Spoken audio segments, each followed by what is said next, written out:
खाते समय कुछ नहीं पता लगा, जब गले से नीचे उतर गया कि हम उगल न सके वाली पोजीशन खत्म हो गई, गले से नीचे उतर गया, तो मुझे बाबा ध्यान है। वो कहा था काल से खाए लगी है। अब तो मेरे कांटों से फोन नहीं, मैं बिल्कुल कड़क उठा और हृदय में आया कि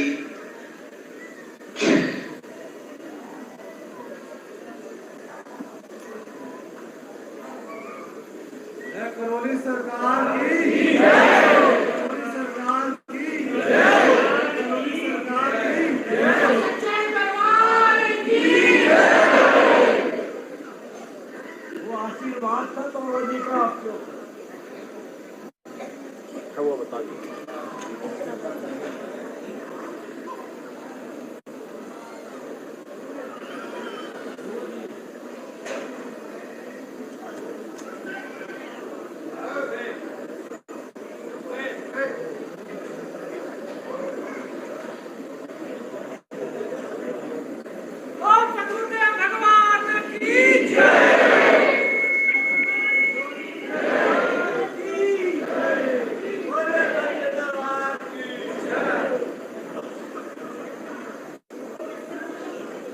उसी दिन हृदय में आ गया कि यही सच्चे गुरु हैं, यही सब गुरु हैं।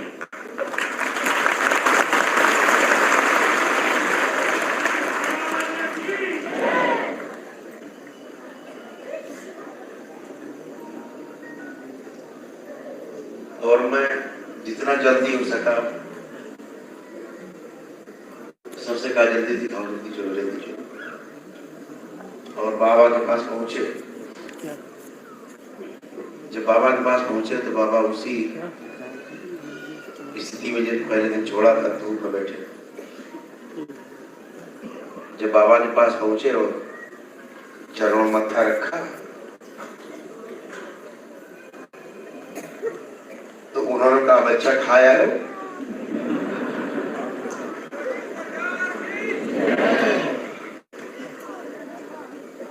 और तब मेरे पीठ पे हाथ फेरा, सर पे हाथ फेरा और कहा कि बच्चा अन्न छोड़े करना चाहिए।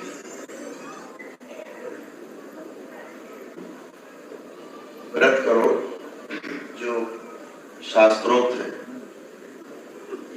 हमारे ऋषि मुनियों ने जो निश्चित किए हैं वो करो।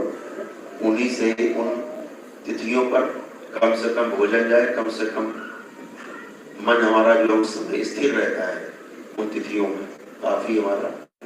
व्रत का अर्थ होता है विरत रहना, व्रत का अर्थ भूखा रहना नहीं है। व्रत है मतलब विरत रहना। इन चीजों से विरत रहना, जो चीजें हमारे शरीर और मन को नुकसान पहुंचाती हैं उनसे विरत रहना। ऐसा धीरे धीरे प्रैक्टिस में आता जाता है, फिर आप उनसे बिना विरत किए बिना विरत रहने लगते हैं, फिर उसी को आप ध्यान कहते हैं। अच्छा करते थे ब्रह्म।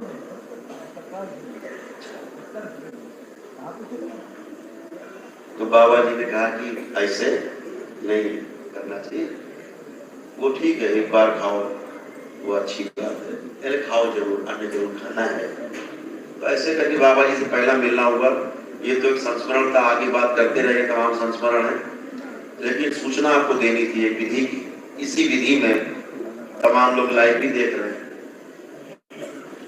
पूजनी बाबा जी की समाधि बरगमा गांव में जहां उनका ननिहाल है। कई बार लोगों ने मुझसे कहा कि तुम्हारे गुरु हैं जिसको खोद के उठा ले जाओ। अवस्थी जी बैठे हैं, उनके तमाम खानदानी परिवार के लोग हैं, कुछ अच्छे लोग हैं, मैं उन्हें अच्छा ही कहूंगा। वो उतने अच्छे नहीं होते तो आज करौली सरकार का दरबार या सजा नहीं होता। ये दरबार बरगमा में ही चल रहा होता, ये दरबार बरगमा में ही चल रहा होता जहाँ बाबा जी की समाधि। लोगों ने वहां समाधि नहीं करने दी बाबा की, बाबा ने जिंदा समाधि ली थी 111 वर्ष की उम्र में। नवरात्र का पहला दिन था, अमावस्या और नवरात्र उसका बाबा जी ने पहले से बता दिया कि सप्ताह पहले, और उन्होंने शरीर छोड़ा अपने भक्तों के बीच में बताकर कैसे कहाँ समाधि बनेगी, कहाँ बनेगी, सब स्थान बताया उन्होंने। मंदिर के बगल में वही बनी भी वही बाद में बन जाने के बाद खुला थी, ओपन, कोई ऊपर छत नहीं, पानी बरसात धूप, चिड़िया बैठ रहे, कुत्ते बिल्ली बैठ रहे, सब था, कोई देखने सुनने वाला नहीं होता था। पूजनी बाबा जी ने हमें एक सौभाग्य जरूर दिया पूरी जिंदगी में कि कहीं भी दुनिया में रहता था, देश विदेश कहीं भी रहता था, बड़े बड़े पदों पर मैं रहा, बड़ी बड़ी जिम्मेदारियां भी रही, लेकिन मुझे वो जब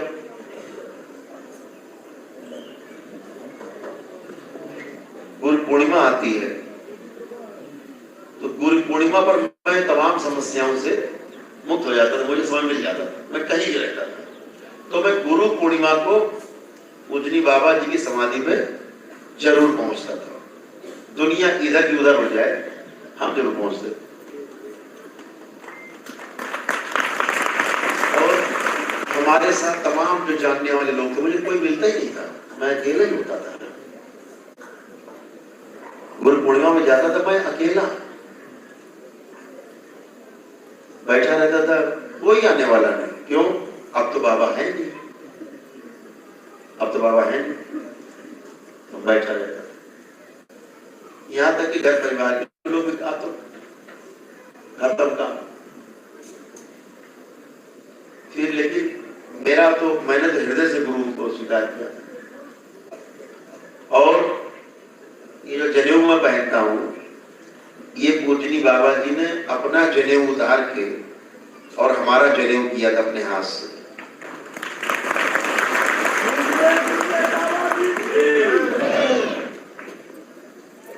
और जब मेरी शादी कराई, मेरी धर्मपत्नी ब्राह्मण है, जब हम शादी को राजी नहीं होते थे तो उन्होंने हमको अपना धर्मपुत्र बनाया जनेऊ करके, कहा अब तो करियो, और मेरी शादी कराई। पूजनी बाबा जी ने शादी कराई, तिथि तय की, शादी हुई। तो वहां पे जो समाधि बनी तो वहां एक, अच्छा मैं बचपन में बाबा से कहा करता, बाबा जब आप समाधि लोगे तो हम बनवाएंगे आपकी समाधि। तब जेब में 10 रुपया भी ठीक से नहीं होते थे, बयाना लंबा थे।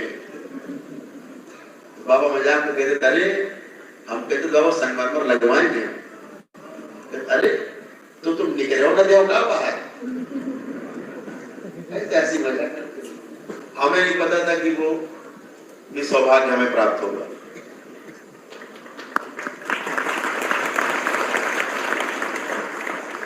मैंने कभी भी 26 वर्ष लगभग शरीर छोड़े, 27 वर्ष, कभी एक क्षण के लिए भी हृदय में नहीं आया कि बाबा नहीं है, कभी नहीं आया कि बाबा जी नहीं है। मैं 3 साल तो मैं केवल रोता पटकता रहा, केवल जब बाबा की याद आए तो रोता। क्यों? कि पूजनी बाबा जी ने जब शरीर छोड़ा तो सबको सोचना नहीं, मुझे सोचना नहीं। मैं इतना ज्यादा व्यस्त रहता था, रहने लगा था, नहीं हर दूसरे तीसरे दिन में बाबा का पहुंच जाता था, हर दूसरे तीसरे दिन पहुंचता था। वो कुछ ऐसा सर्कमस्टांसेस हुए कि नहीं पहुंच पाया, तो मैं जब पहुंचा तो पूजनी बाबा की समाधि से पहुंचा। तो एक मन में रहा करता था कि बाबा हमसे नाराज थे क्या, ये बाबा। अच्छा, बाबा ने कभी हमको शरीर रहते कभी दीक्षा नहीं दी थी, शरीर रहते बाबा ने कभी दीक्षा नहीं दी। बस ये था कि गुरु की तरह स्वीकार करते थे। तो मुझे जब हम पहुंचते थे तो उनके शब्द अभी भी कान में गूंजते हैं। जैसे पहुंचते थे लोग बताते थे कि भदौरिया है, उनके वो शब्द होते थे, वारे भदौरिया वाह खूब आयो, तुम्हारा इंतजार करी ना।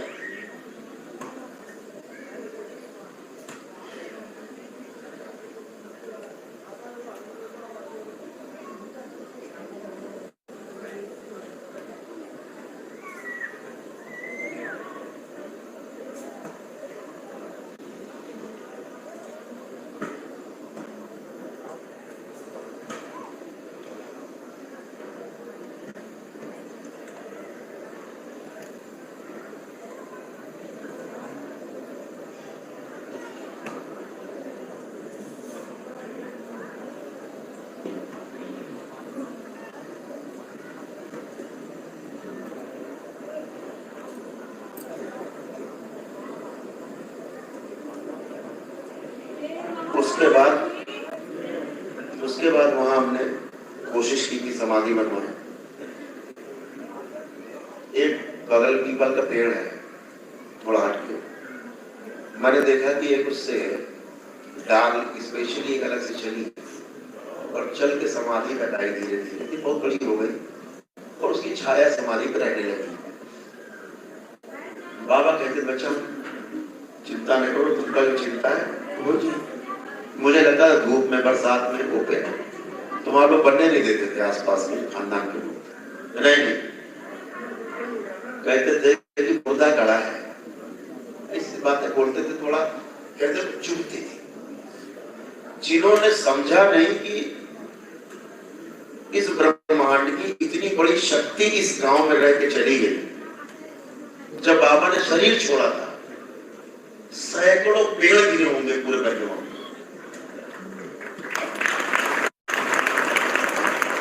इतना तूफान बाबा ने शरीर छोड़ते समय कहा डराए हो ना, वो डराए हो ना, मतलब कोई डरना नहीं। बाबा ने शरीर सैकड़ों पेड़ गिरा और ये नहीं कि वो तूफान के और आया हो, बल्कि वहां बस उतने आसपास सैकड़ों पेड़ टूटे गिरे। बाबा ने समाधि ली, जिंदा समाधि ली। बाबा शरीर अपना छोड़ा, कहा कि हमें नीचे लेटा दो, अपनी नाड़ी पकड़ी तो कार्बन चल गए। पहले बता दिया था हमको ऐसे ऐसे रखना, बाहर प्राण अपने छोड़ा। तो मैं वहां समाधि बनवा नहीं पाता था, बमुश्किल तमाम वो समाधि बनी, बनवाई हम लोगों ने, सब लोगों ने। प्रदीप गोपाल नहीं लोग लग के रात दिन इन्होंने वहां पे मेहनत की और दरबार के कई लोग हैं इनके साथ जुड़े हुए हैं, भक्त है बाबा के, लग के बना। गोली चलने की नौबत भी आई, ये भी एक समय आया और हमसे कहा गया ठीक है गुरु है आपके, देखो खोद के ले जाए यहाँ से। तो मैं सोचना भी शुरू कर दिया कैसे इसको ले चले यहाँ से, ऐसे ही सोचना शुरू किया। तमाम टेक्निक आ जाएंगे, ले चलो आश्रम में। तो लंबी किस्सा है, लंबा है थोड़ा, लेकिन इसको शॉर्ट में करते हैं। वो समाधि में बाबा हमेशा हमसे मना करते हैं, आज भी कहते हैं क्यों बनवा रहे हो, क्या रखा है, हम तो सर्वत्र हैं।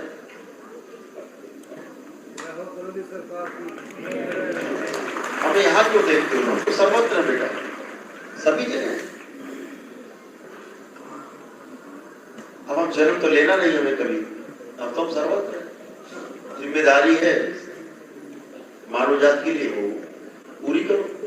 अभी क्यों भागते हो? तो मैं पहले हफ्ते में 2-3 बार बाबा जी के नारायण के पास भी मैं जाने लग गया।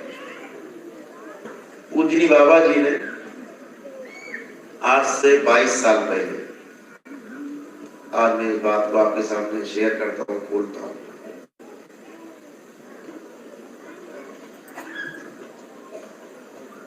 जो काम पूजनी बाबा जी ने अपने शरीर रहते नहीं किया था,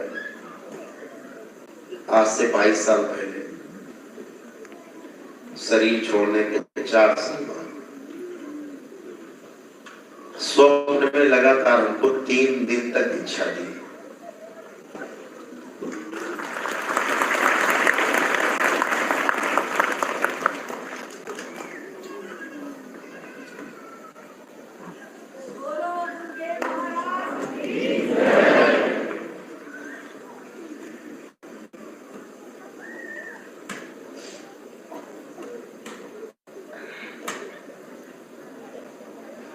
पूछते हैं ना एकदम से क्या हुआ है, कुछ भी एकदम से नहीं होता।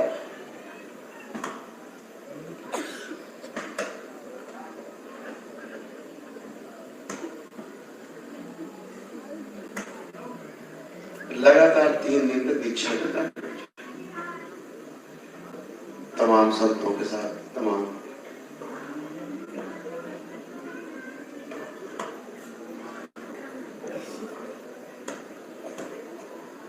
और ये जन्म पूरा धन्य बना दिया उन्होंने। मेरा जन्म तो धन्य बनाया है।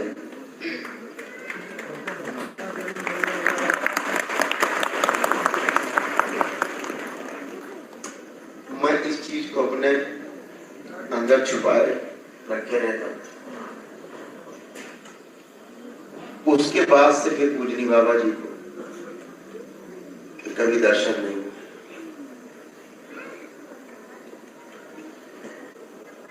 फिर सीधे जब शरीर उन्होंने छोड़ा, उसको 23 साल में पूरे हो गए, 24वां साल लगा, तब शरीर रूप में दर्शन दिए।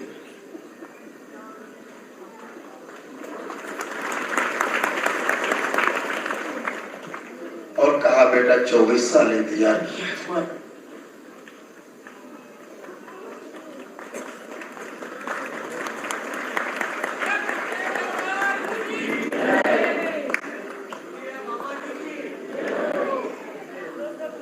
उन्होंने कहा कि 24 साल इंतजार किया तुम्हारा, तुम्हारे पूरे होने का इंतजार किया है।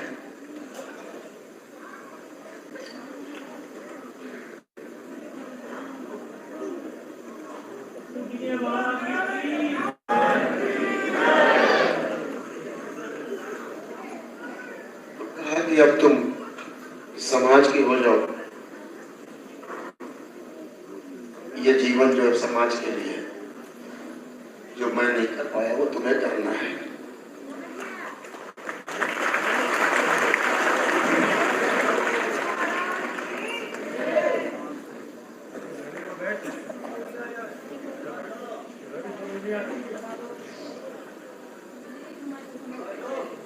अरे पूजनी बाबा जी ने कहा कि जो मैं कर नहीं पाया,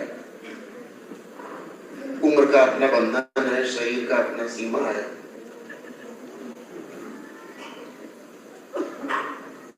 जैसे बहुत धन कमा के व्यक्ति भोग नहीं पाता है, शरीर की अपनी सीमा छूट जाता है, रखा रह जाता है बहुत उसका।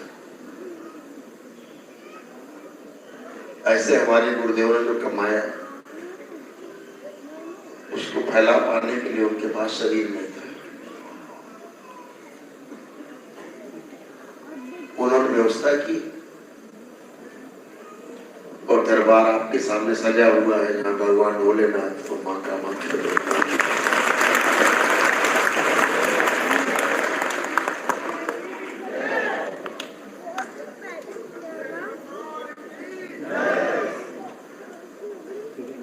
ये जो शक्ति धरती पर एक साथ विद्यमान है, ये हमारे पूजनी गुरुदेव, हमारे गुरु माता की तपस्या है, उनका तप है, जिन्होंने अपना पूरा जीवन इसी में समर्पित कर दिया। कोई किसी चीज को बड़ी मुश्किल से कमाता है, चाहता है कि वो उसकी धरोहर ठीक हाथों में जाए। यहाँ कोई व्यापार नहीं हो रहा है, कोई व्यापार नहीं है। बार बार कहता हूँ कि हवन या नमन कुछ भी कर सकते। पूजनी बाबा जी यहाँ तमाम लोग आते हैं, पहले दिन ही आते हैं, कई हवन का पुण्य दे देते हैं।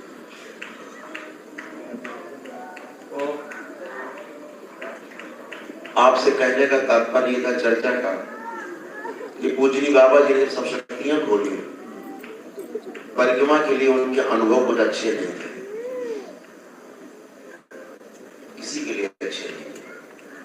एक भी व्यक्ति, मैं कहता था बाबा ये आपके नाती आपके, और बाबा कहते थे बेटा हम तो सबके बाबा हैं, अब मेरा कोई एक नाती थोड़े ना, मेरा कोई एक बेटा थोड़े ना, अब तो सब बेटे मेरे, सब नाती, सब काम। तो एक पूजनी बाबा जी जो नियम बने दरबार के, तमाम नियम सब बताइए। एक नियम आपको और बता देता हूँ, तमाम लोग ऑनलाइन भी सुन रहे देख रहे हैं, वो भी ध्यान रखें जो 7 हवन करके 2 अमावस्या कर चुके। एक बार जरूर बरगमा जाकर के दर्शन जरूर समाधि में करके आए।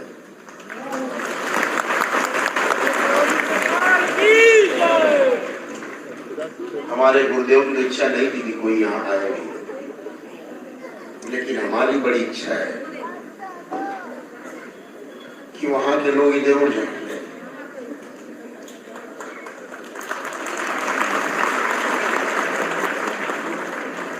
कि जिस गुरु का तिरस्कार किया उन्होंने, उसका कितना महत्व इस संसार में है।